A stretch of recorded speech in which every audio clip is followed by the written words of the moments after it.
As an artist, I love concealer, and I think every makeup artist or anyone that loves beauty will always have concealer in their kit.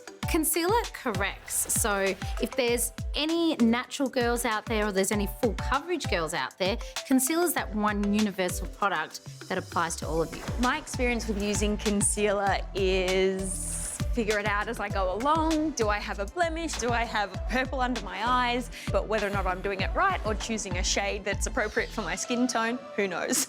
I like to apply the product just to the back of my hand like this and work it up on the back of your hand, and then go directly into just where your tear duct is here and the inner of your nose, because that's an area that a lot of us get quite dark.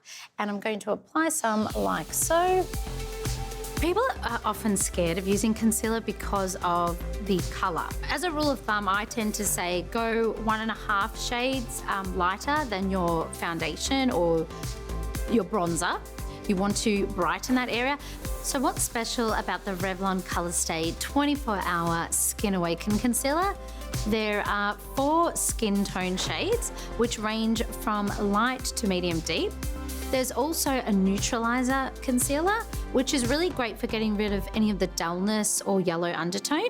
And then my favorite, the brightness concealer, and that gets rid of any redness or any areas where you've got a little bit of purple or pink undertone.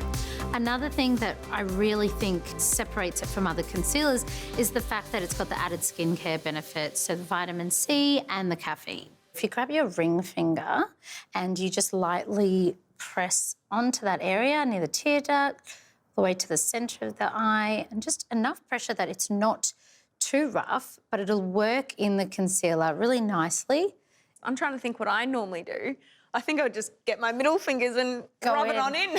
I think the majority of people do that. And I think, Millie, it's a really tender area with your skin being a lot thinner. So people are often quite rough. So you'll see with such small, gentle movements how beautiful the concealer will sit around that area. So now I know that you said your chin was the other area that we wanted to focus on today, where you have a little blemish. You've got amazing skin, so it's just the tiniest amount that we need to apply. I tend to not have my hands involved. I tend to keep it to the applicator and then buff it in with the brush. So when it comes to acne, pimples or scarring, it's a little bit more complicated. So colour correct, then apply your foundations or your base, and then go back in with a pinpoint brush and add that concealer on and then set it with a powder. It's really important for your concealer to have that erasing function, but also have a really beautiful base that doesn't go flaky or dry.